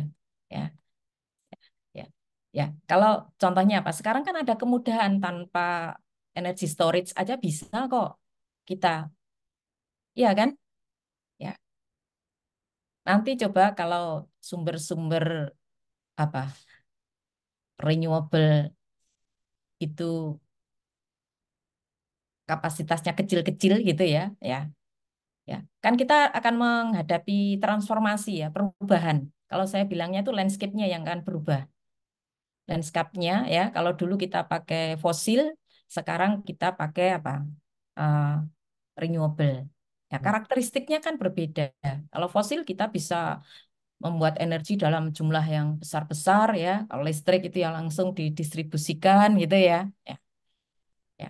Nah, sekarang kalau nanti antara sumber ya dengan pengguna itu lokasinya berbeda dan itu sangat apa mix ya, soal berbagai macam jenisnya, variasinya, penggunanya juga tersebar, ya, ya. Apalagi kalau semakin jauh nanti tempatnya, ya semakin jauh. Ya, contohnya nanti katanya sih lebih dari 70% penduduk itu akan ke kota ya, yang 30% yang jangan tinggal di daerah-daerah. Nah, padahal sumber energi itu kan ada di daerah, di Iya. pedesaan ya, remote ya. Ya. Kemudian untuk membawa ke pusat apa kebutuhan yang memerlukan energi itu kan perlu storage, nggak bisa ditransmisikan kan, ya, ya. Sehingga kita penting sekali kebutuhan. Saya kira nanti akan muncul itu karena sekarang ini sedang sedang untuk riset ya di bidang itu kan trennya cukup signifikan, Mas. Ya, kalau saya itu mengamati di mikro. Ya, sekarang itu kita sedang mengeksploitasi mikroorganisme untuk menghasilkan energi. Hmm. Ya, jadi kalau dulu kan impossible itu difikirkan, ya. Karena kalau mikroorganisme itu bisa dalam skala kecil ya, bayangan saya nanti lama-lama bisa portable itu. Karena kita nggak bisa menggunakan energi yang besar sekali gitu ya, mungkin dalam bentuk kecil-kecil gitu ya, untuk memindahkannya kalau dulu dengan transmisi, sekarang ya dengan storage itu tadi dipindahkan menggunakan media. Ya, ya, ya. Saya yakin 10 tahun ke depan, paling tidak 2045 itu pasti sudah ada perubahan yang sangat signifikan. Ya, ya. Coba nanti Mas Andri kalau diberi umur panjang, mesti ingat saya ya. 40, saya yakin 45 itu karena fosil sudah impossible ya, kita eksplorasi ya. Recycle juga sudah apa namanya sudah cukup berat ya karena sudah ya akan muncul inovasi-inovasi yang berbasis natural ya bahkan bukan dari bahan alami tumbuh-tumbuhan tapi kita bisa memanfaatkan living organism ya karena saya concernnya di sana saya sudah kelihatan itu ya sekarang insektisida itu akan menjadi sumber sumber pangan sumber energi ya insektisida dulu kan kita biarkan gitu aja kan. Sekarang enggak nanti coba 15-10 tahun ke depan. Oh, banyak bisnis yang berbasis insek itu. Karena dari insektisida kita bisa mengembangkan food ya dan cepat sekali umurnya. Ya, umurnya itu hanya hari sudah bisa dipanen. 7 hari, 2 minggu itu sudah bisa dipanen. Ya, kalau kalau misalnya rumput, misalnya kita beternak ya, beternak betul rumput, rumputnya itu kan masih nunggu kan ya ya dan berapa kebutuhan lahan yang kita pakai untuk apa namanya memberi makan apa namanya peternakan gitu ya belum kita kebutuhan proteinnya ya. Ya. Dari insektisida itu bisa dipakai Mas itu bahkan bisa menghasilkan minyak. Nah, minyaknya bisa untuk bahan bakar bisa untuk kosmetik gitu ya tapi sekarang masih dianggap main-main karena apa belum dalam kondisi belum tertekan kita nanti kalau sudah tertekan pasti itu akan diindustrialisasi ya. Oke. Kayak gitu ya Mas ya. Memang perkembangannya ya saya kira teman-teman ini sudah mulai sering baca-baca apa ya teknologi baru atau something mungkin dari apa ya McKinsey bisa dari apa banyak sekarang jurnal yang terkait dengan new innovation gitu ya supaya kita nggak kaget ke depan tuh apa sih sumber pangan kita apa sih sumber energi kita gitu ya. Terima kasih. Iya. Oke ini Mas Andri Mas Andrinya 2 ya ini ya. Ya betul, Bu. Mm-mm. Ya Bu, izin bertanya Bu, terkait dengan menarik sekali ya tadi terkait dengan inovasi di bidang obat-obatan kan membutuhkan waktu yang sangat lama gitu. Kenapa menarik? Karena untuk inovasi ini pun hampir sama gitu Bu dengan industri tempat saya bekerja gitu di perusahaan benih ya, benih sayuran. Jadi untuk di industri benih sayuran sendiri untuk mendapatkan satu produk baru itu membutuhkan waktu sekitar 5 tahun Bu gitu. Jadi ya sama dengan trialnya yang ribuan, barulah mendapatkan satu produk yang bisa kita launching gitu ya Bu ya. Nah, permasalahannya dengan waktu yang lama ini dalam inovasi, kan mereka berubahnya sangat cepat ya Bu ya. Kalau misalnya dulu kita mau nyari benih sayuran yang tahan layu misalnya, Mm. mungkin dalam 5 tahun ke depan udah bukan tahan layu lagi yang kita Ya, butuhkan. betul. Iya. Nah, eh, sebenarnya dengan seperti itu, ada nggak sih Bu cara-caranya supaya inovasi itu tuh bisa berjalan lebih cepat lagi gitu? Itu yang pertama. Dan keduanya sih sebenarnya dalam kecepatan inovasi ini tuh apa saja sih yang menjadi faktor-faktornya Bu? Mungkin itu aja sih Bu. Ya, mungkin detailnya minggu depan ya, materinya itu ada di situ tentang jenis dan apa namanya sumber-sumber inovasi ya.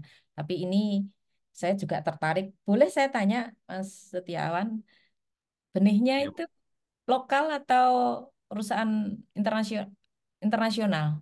Iswasit Indonesia Bu, perusahaannya dari Belanda sih, tapi kita juga breeding juga terkait dengan pemuliaan benihnya gitu sih Bu. Oke, ya. Berarti itu modelnya plasma atau bukan?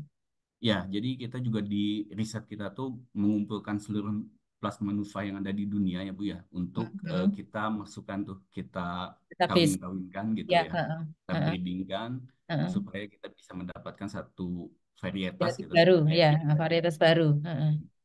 gitu sih Bu. Oke. Tapi benihnya itu dijual ke seluruh negara, di beberapa negara kan, nggak hanya Indonesia saja kan? Iya, betul Bu. Karena untuk perusahaannya sendiri pun tidak hanya di Indonesia sih Bu, ada di Ya, ha. luar juga. Ya, ya itu menarik sekali loh Mas. Ini teman-teman saya kira harus belajar ya. Harus semuanya harus belajar karena kita belum punya perusahaan yang khusus tentang apa namanya. Ini apa? Saya kira yang untuk lokal belum ada ya Mas ya, yang Lokal menyerupai. pun Ada ada nggak? sih Bu di benih BCA ya, Bintang Asia gitu bukan ya, Bintang Hmm. Asia juga sama, mereka ke sana cuman memang kalau misalnya kita sebut secara teknologi sih masih di kita yang paling ini gitu ya, paling advance itu. Ya, risetnya ada di Belanda atau di sini Mas? Risetnya kita ada di sini juga sih Bu di Purwakarta. Jadi Oke. breeder-breeder lokal semua sih yang kita pakai. Jadi betul-betul mengeksplorasi dan mengeksploitasi plasma nutfah kita ya.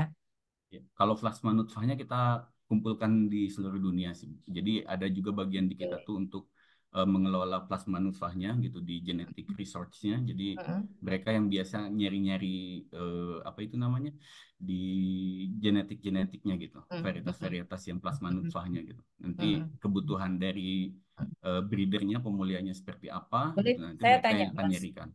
Boleh saya tanya? Boleh Bu? Kalau di Indonesia itu aturannya sangat sangat ketat sekali. Betul. Lah, lalu ada kendala nggak perusahaan itu? Karena Eh, untuk izin edar di sini itu harus hmm, melalui proses apa namanya? Kalau orang pertanian itu, kalau ya PVT Bu. kalau ini apa namanya? Pelepas varietas tanaman. Ya, heeh. Itu kan lama sekali itu izinnya dan nggak mudah itu. Ya, betul, Bu. Ya, kemudian perusahaan Mas Andri memiliki kendala itu apa enggak? Karena kita sering ya, Bu, ya. Jadi karena secara untuk dengan pemerintahannya pun sudah terjalin relasi yang cukup baik, jadi nggak ada problem sih, Bu, sejauh ini. Ya, itu saya sampaikan ya nanti Mas Andri harus apa juga punya kepedulian. Itu kalau teman-teman perguruan tinggi yang mengembangkan varietas itu kendalanya luar biasa. Contohnya ya, saya itu kan di sistem inovasi daerah ya sekitar tahun 2014 itu jadi saya mengeksplorasi khususnya Jawa Timur ya. Ya. Itu ada dua varietas, satu mangga. Mangga itu perkawinan antara mangga podang sama mangga gadung ya. Itu yang Hmm. dikembangkan oleh dosen UB ya. Bahkan sudah ada demplotnya ya. Jadi mangganya itu bentuknya seperti podang, ada kuning-kuningnya, separuh kuning, separuh hijau itu ya. Ya, Ya, tapi betul. rasanya seperti gadung ya, ya. Itu 10 tahun belum berhasil loh, Mas. Ya. Iya, Terus betul, yang Bu. kedua, itu jagung. Mungkin pernah dengar jagung ada ungu, ada ada warna-warni itu lah. Iya, betul, Bu. Yang Ada warna di kita juga. Iya, itu nggak berhasil. Bahkan sampai sekarang nggak berhasil, sih, Pak. Jadi Hmm. makanya saya bilang masalah itu keadilan. Jadi kenapa sih yang lokal dari teman-teman kita sendiri ya? Memang itu seharusnya diangkat dalam bentuk startup ya, kalau menurut saya. Ya, jadi bisnisnya harus model baru dan harus ada kesadaran dari institusi yang bertanggung jawab terhadap eh, pengujian itu. Ya, jadi pengujiannya harusnya ya segera ada time frame-nya lah, ada timeline-nya, kapan batas ini selesai gitu ya. Ya, itu sudah diujikan, sudah ditanam, diujikan, tapi tidak boleh diproduksi untuk komersialnya. Tapi ya betul Bu, untuk pelepasan varietas sendiri di sini memang sangat ribet ya. Kita harus uji multilokasi itu berapa banyak gitu ya. Mungkin Ya, kalau misalnya kalau untuk perseorangan yang melakukan di sana ya pasti akan berat di modal sih Bu gitu. ya, jadi teman-teman supaya tahu semuanya ya bahwa perlunya manajemen teknologi. Saya tuh kenapa belajar manajemen teknologi itu sebenarnya karena itu, Mas. Kenapa sih hasil-hasil riset kita itu berhenti ya? Berhenti di laci, kalau sekarang berhenti di folder, gitu ya. Kenapa sih kita tidak berhasil melakukan komersialisasi? Ya, yang trennya 10 tahun ini kan kita diminta untuk menggunakan model Science Park, ya, Science and Technology Park atau STP itu ya, Science Technology and Ya, itu pun juga 8 tahun nih di ITS itu belum berhasil karena apa? Ya itu tadi komersialisasi industrinya yang jadi kita kembangkan lama setelah kita mau rilis ya kalah bersaing. Ya, produk dari luar udah masuk kondisinya lebih bagus harganya lebih murah. Ya, ya nanti Mas Andri sering-sering buka rahasianya perusahaan ya. Gimana caranya kok bisa ya?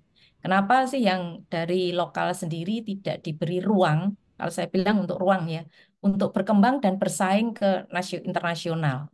Padahal kita punya plasma sendiri. Kita masih bisa sebenarnya memasarkan itu di negara-negara yang mirip ya iklimnya dengan kita. Ya, ya. Ya, Baik, Bu. saya kira Terima itu kasih, ya Bu. Mas ya, menarik sekali itu kalau didiskusikan. Ya, sama dengan benih, sama dengan obat. Oke, ini siapa ini? Mas Muhammad Ardian. Ya, terima kasih Bu. Jadi saya tertarik dengan pembahasan barusan ya dengan Pak Andri ya, karena banyak sekali hasil-hasil riset dan inovasi kita hanya berakhir di meja kerja gitu ya. Di perusahaan saya pun banyak sekali menghasilkan inovasi. Tiap tahunnya ada forum inovasi gitu ya, Innovation Award seperti itu. Hasilnya juga cukup bagus dan terbukti dapat menghasilkan keuntungan bagi perusahaan. Namun ujung-ujungnya hanya dipakai di lokal saja gitu. Jadi Mhm. mungkin yang saya pikirkan ini adalah terkait dengan government. Jadi yang lebih dulu itu sebetulnya apa ya seharusnya apakah kita meyakinkan government supaya inovasi ini bisa berjalan dulu atau kita berjalan sendiri sambil mencari pasarnya ketika setelah sukses pasti government akan juga akan ikut mendorong hasil inovasi ini juga gitu.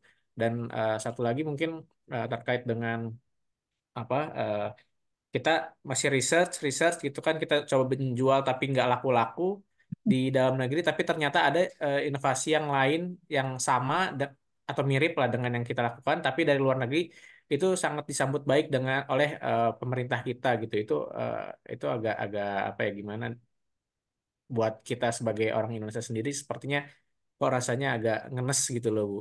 Mhm. Ya, betul Mas. Itu namanya ekosistem ya. Jadi ekosistem itu ya itu tadi berlapis-lapis kan ya. Ada lapis global ya. Kita nggak bisa menafikan loh ada efek global yang mempengaruhi perkembangan di kita, perkembangan iptek terutama. Kemudian ada nasional, ekosistem nasionalnya seperti apa, ya. Dan setelah itu regional, baru di individu atau di organisasinya, ya. Nah, sekarang kasih contoh aja, Mas. Produk apa ya? Sepeda listrik tahu nggak? Sekarang kan lagi boom ya, di mana-mana kota besar kan banyak sekali dijual itu mulai harga 2.700.000 atau berapa ya, sampai yang 10 juta lebih lah. Sepeda listrik yang dipakai di perumahan-perumahan itu loh Mas, yang nggak boleh di jalan raya itu ya. Itu mana produksi dari mana itu? Itu bukan produksi kita ya, ya. Jadi cerita cerita implementasi sepeda listrik itu ya, saya 2016 itu memberi tugas jurnal review ini ke mahasiswa 2016 ya tentang Cina mengembangkan sepeda listrik dan menggunakan 2 kota dijadikan tempat uji coba ya. Jadi teknologi dikembangkan, diukur maturity-nya ya, kemudian siap diimplementasi di 2 daerah. Tapi pada saat pengembangan itu pemerintah itu sudah punya visi, dia akan dipasarkan di negara-negara lain. Jadi, jadi pada saat mengembangkan itu sudah harus punya visi, ya. Ternyata 2017 itu datang di Surabaya itu Migo, Mas. Pernah dengar nggak Migo? Itu 2017 itu. Jadi saya baru baca jurnal 1 tahun loh, jurnalnya keluar 1 tahun udah ada di Surabaya. Itu cepat sekali itu adopsinya. Karena sederhana kan teknologinya. Beda, kemudian dilengkapi dengan apa namanya baterai listrik gitu ya. Tapi yang inovasinya di mana? Startup-nya, model bisnisnya, ya. Jadi tidak hanya sekedar membuat, tapi dia juga mengembangkan sistemnya, sistem bisnisnya atau proses bisnisnya. Jadi yang ditawarkan bukan hanya produk teknologinya, sekaligus include dengan sistemnya. Ya. Dan di sini pemerintah juga berperan sebagai marketing, ya, memasarkan teknologi itu ke Indonesia kan. 1 tahun itu sudah ada di Surabaya, Mas. Saya juga kaget waktu itu. Loh, saya baru baca memberi tugas mahasiswa tahun lalu, tahun ini sudah ada di Surabaya. Ya, jadi contohnya itu ya Mas, ekosistem ya. Saya kira sama-sama bertanggung jawab ya. Ya, harus banyak bersuara. Kalau dosen-dosen yang bersuara hanya 8 orang tadi itu ke nasional kan nggak bisa. Tapi kalau kita punya mahasiswa banyak berpinak-pinak gitu ya, mahasiswa kita itu totalnya ada 250-an ini Mas. Ya, ya. Kalau tiap tahun 250 gitu ya, mereka kembali ke ke host masing-masing memberikan improvement, perbaikan, pola pikir yang baru. Saya kira insya Allah bisa terjadi perubahan sampai ke level yang lebih tinggi. Ya, gimana Mas Andri? Mas Ardian, bukan Mas Andri ya. Ya, terima kasih Ibu atas jawabannya. Ya, feedbacknya, saya minta feedbacknya. Uh, uh, ya, mungkin saya juga sepakat ya sama yang barusan gitu ya. Jadi kita sama-sama harus apa ya, membangkitkan juga industri dalam negeri gitu kan. Inovasi dalam negeri, inovasi original dari bangsa Indonesia sendiri gitu, supaya kita juga bisa apa, di mata dunia tuh kita bisa bisa berkembang ya, atau terlihat lah gitu. Cuman memang agak beratnya ya di ini sih, di apa, di government mungkin ya, di apa, eh, kebijakan-kebijakan pemerintah yang mungkin belum belum memihak kepada yang seperti ini gitu mungkin. Ya itu mungkin dari saya, Bu. Ya, terima kasih. Tapi itu kita sebenarnya tidak bisa mengharap banyak, Mas ya. Saya beri contoh, pernah lihat apa namanya? Namanya apa ya? Kalau di bandara itu kan ada pegawainya itu kan banyak yang menggunakan sepeda yang tanpa hanya satu Yang dua namanya apa roda ya? ya. Iya, yang Iya, satu iya. saja itu loh Mas berdiri gitu lah ya. Iya, Ya, iya, betul. Segway, Bu. ya, Segway itu ya, betul. yang ya itu ada cerita di Melisa itu. Dia itu sudah punya 1000 paten, Mas. Dan itu dia sendiri awalnya. Dan itu tidak berpendidikan perguruan tinggi, dia tidak selesai sekolahnya ya. Tapi dia berkarya terus dan dia mencoba yang penting apa? Memberikan manfaat bagi orang lain. Ya. Itu akhirnya kemungkinan kalau kita berpikir ke sana, pemerintah itu baru melihat gitu ya. Jadi dia yang penting ada yang gunakan kan, yang gunakan siapa gitu ya. Sama kursi roda, dia itu punya 2 bidang ya, satu patennya yang sangat signifikan itu satu kursi roda ya. Kemudian yang kedua itu alat untuk apa namanya cuci darah ya. Nah, begitu dia bisa membuat dipatenkan, dia punya perlindungan intelektual kan, ya dia nggak usah nunggu pemerintah itu. Ya, dia ke manufaktur sendiri, dia kembangkan sendiri ya itu yang karena manfaatnya dibutuhkan sama orang banyak gitu. Dulu kan orang kalau cuci darah kan kesulitan bagaimana bisa memasukkan apa namanya mengeluarkan darah mudah, memasukkannya kan yang sulit ya. Ya, ya dia keunggulannya ada di pompanya ya. Jadi dia membuat teknologi pompa yang dia patenkan untuk alat cuci darah ya. Kemudian yang satunya sekarang itu dia berkembang ya karena dia jadi saya kira motivasinya yang kuat ya kita untuk mengenerate tools atau produk atau layanan ya untuk manfaatnya untuk bagi orang banyak gitu. Sekarang itu mereka sudah bisa membuat kursi roda yang untuk naik tangga. Ya, jadi bisa ya, ada lainnya industri lainnya nggak akan bisa ngikuti kan.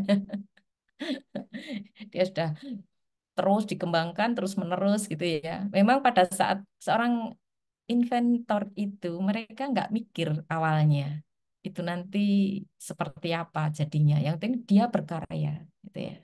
Jadi motivasi untuk berkaryanya itu lebih kuat dibandingkan dia untuk mendapatkan apa benefit ya yang lain. Oke, siapa ini Mbak Nurul atau yang belum Mbak Maria? Ya. Baik Bu, terima kasih.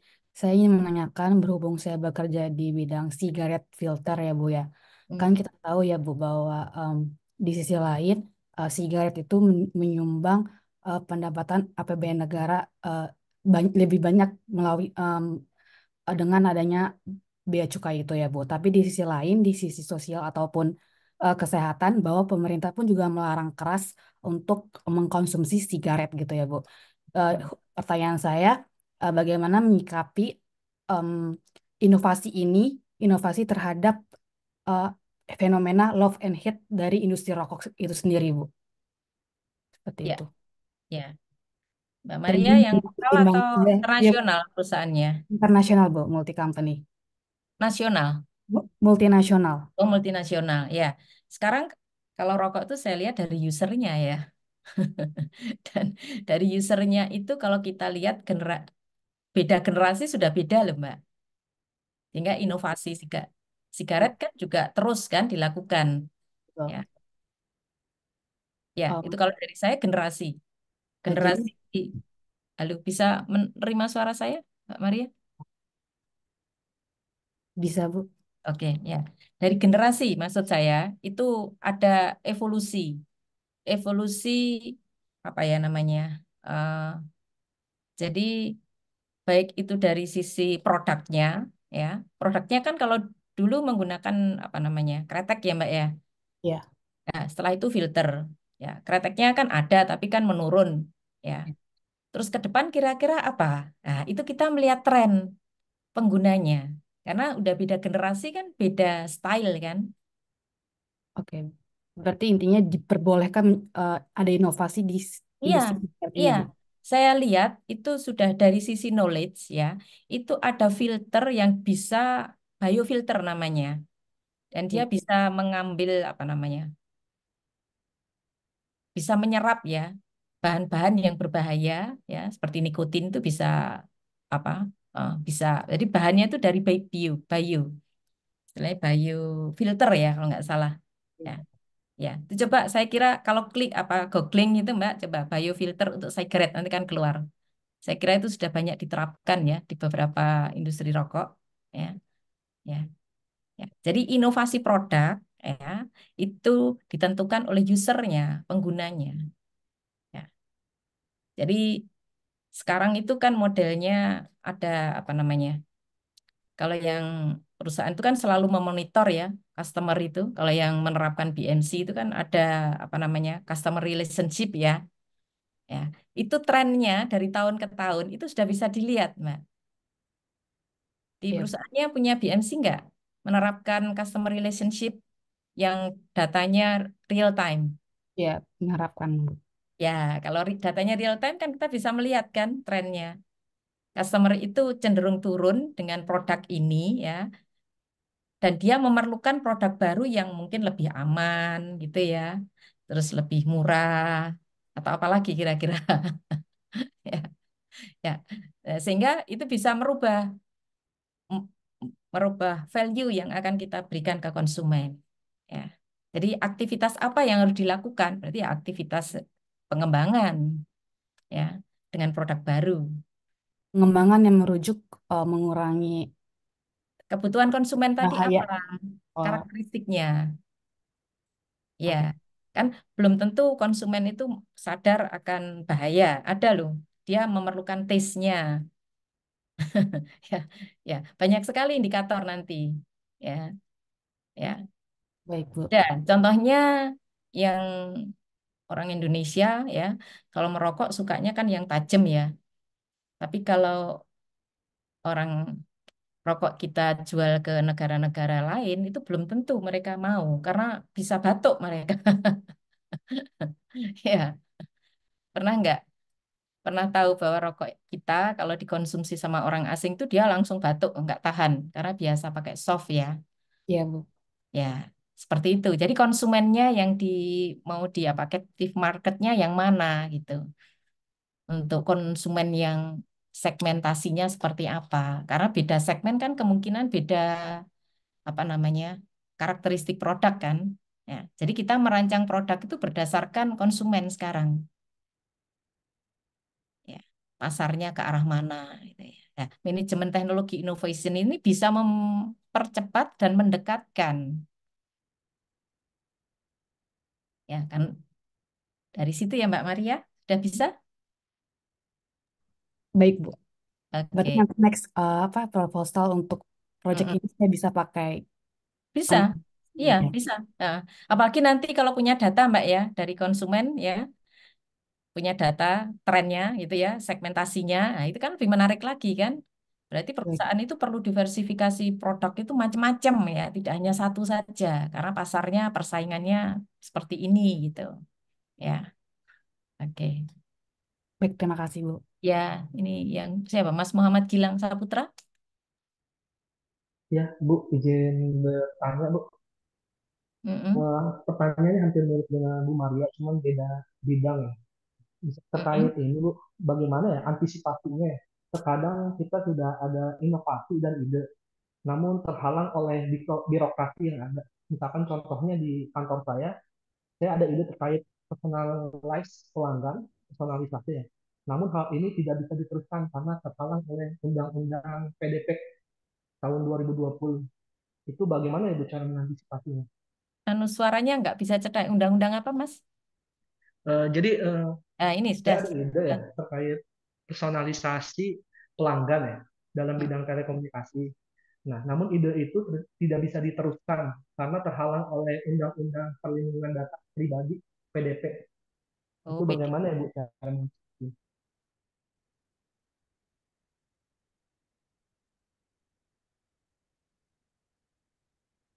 Perlindungan data pribadi. Kalau memang itu tidak bisa di-share kan nggak bisa, Mas. Harus dijaga kan? Iya. Iya Bu. Apakah ini betul-betul menghalang sebagai penghambat? Ini yang saya kurang paham di situ. Ya. Ya, sebagai contohnya kan dari eh, identifikasi KTP itu kita bisa tahu umurnya ya, Mm-mm. dan lokasinya. Nah, dari hal umur tersebut kita bisa membuat sebuah ideation apabila umurnya misalkan rentang 17 tahun sampai 25 tahun, berarti kita akan pasar ke pelanggan tersebut, misalkan contohnya di bidang telekomunikasi ya, itu harga-harga paket yang agresif. Kalau misalkan kuotanya besar, internetnya besar seperti itu. Sedangkan kita kita sasar umur-umur yang di atas 50 itu kan lebih banyak eh, menggunakan bukan internet ya, tapi voice telepon. Nah, itu seperti itu sih Bu. Jadi Oke, ya, ya. personalized. Oh, itu ada undang-undangnya ya, Mas ya, untuk menjaga kerahasiaan itu. Iya Bu, terkait identifikasi tersebut, jadi Mungkin harus ada apa term salah satu condition. harus ditutup, Mas. Jadi kalau umurnya ya namanya enggak kayak gitu ya. Salah satu Iya, gitu. Ya, mungkin bisa dicoba. Jadi yang dipentingkan yang mana? Umurnya atau gendernya gitu. Jadi nggak boleh semuanya gitu mungkin. Iya. iya sebenarnya semuanya nggak boleh, tapi kalaupun boleh itu harus ada izin dulu dari pelanggan. Sedangkan Ya, yang makanya sekarang dibolehkan ini jangan semuanya diminta. Jadi ada yang disembunyikan supaya tidak langsung terdeteksi si A, si B begitu. Ada yang disembunyikan. Yang dipentingkan yang mana gitu. Misalnya yang dipentingkan usia, disparitas usia. Ya, jadi nggak perlu identifikasi gender gitu atau gendernya gitu. Ya, oke, ya saya kira baik. bisa dicoba, bisa diantisipasi lah untuk menghindari undang-undang itu. Ya, Oke, Bu. ya, ya. Mbak Nurul ada lagi yang ditanyakan? Iya Bu, maaf. Saya tadi tertarik sama yang Ibu sampaikan. Ada produk dari luar negeri yang tahun lalu baru diulas sama mahasiswa, kemudian produknya ada di Indonesia gitu ya Bu ya. Ya. Nah, misalkan nih Bu, misalkan ya, kan kami ini kan terkadang mencoba membuat sendiri produk sesuai kebutuhan ya. Sebenarnya produk itu ada, idenya itu ada dari luar negeri, Bu. Mm-mm. Kemudian tapi kami tidak melakukan pembelian produk tersebut. Kami mencoba untuk membuat versi lokal gitu, Bu. Mm. Jadi idenya mirip, tapi kami membuat dengan versi lokal kami sendiri gitu. Nah, Mm. hal seperti itu tuh apa bisa disebut inovasi? Lalu apakah bisa didaftarkan ke HKI, hak kekayaan intelektual, Bu? Duh, sangat bisa, Mbak. Iya, apalagi ini kan bukan perusahaannya yang bersangkutan tuh, yang dari internasional itu kan bukan kan? Bukan. Ya, Jadi bisa, memang sangat bisa. karena misalkan kan kadang kayak gitu tuh kan harganya mahal ya Bu ya. Terus atau mungkin ada beberapa hal fungsi yang Hmm. tidak ada di produk internasional tersebut. Jadi harus custom made gitu Bu. Ya, sangat Itu bisa. bisa Mbak itu, sangat bisa, ya, ya, Oke. Ya, ya. makasih Bu. Ya, justru itu yang menarik kalau sudah bisa paham ya, kalau kita bisa membuat produk, bagaimana cara melindungi hak kekayaan itu ya, ya. Apalagi customernya sudah ada ya, tinggal model bisnisnya bagaimana supaya bisa bersaing produk itu dengan produk dari luar tadi. Mungkin bersaing dari harga, kualitas, ya, harganya murah, kualitasnya sama itu menarik banget itu ya. Nah, ya, itu tujuannya dari kita mempelajari. Ya, ini Mbak, lihat interdisipliner daripada MTI itu interaksi dari berbagai macam bidang keilmuan ya. Ada natural, social science, leadership, strategi dan operasional, praktek industrial, tadi membuat produk, mengembangkan apa layanan gitu ya. Kemudian ada bisnis dan manajemen organisasi, ada litbang dan perekayasaan ya. Ya, interaksi dari berbagai bidang ya, dan memberikan dampak terhadap itu kehidupan masyarakat ya, dan memberikan kesejahteraan. Ya. Oke, saya kira kuliahnya sudah saya akhiri sekian. Mohon teman-teman bisa mempelajari. Nanti saya selesaikan setelah itu saya juga update yang baru ya. Ini sebenarnya menyerupai kok. Cuman saya membuat tren baru beberapa sejarahnya untuk dipelajari ya. Ya. Oke, saya kira saya cukupkan sekian. Ada yang belum presensi? Sudah Saya semua belum. ya? Saya belum. Oh, aduh, sudah lewat kayaknya. Sebentar, sudah lewat belum ya? Minta tolong yang saya share di mana? Chat tadi berapa ya nomornya? Ntar. Saya sudah share ulang, Bu. Oke, ya, terima kasih. Nanti linknya bisa di-share ke grup ya, Mas ya. Ya, Baik. saya minta ini saya beri nomor HP saya ya. 081357434256. Saya mohon dibuatkan grup ya, supaya kita memudahkan dengan nama grupnya itu adalah ini.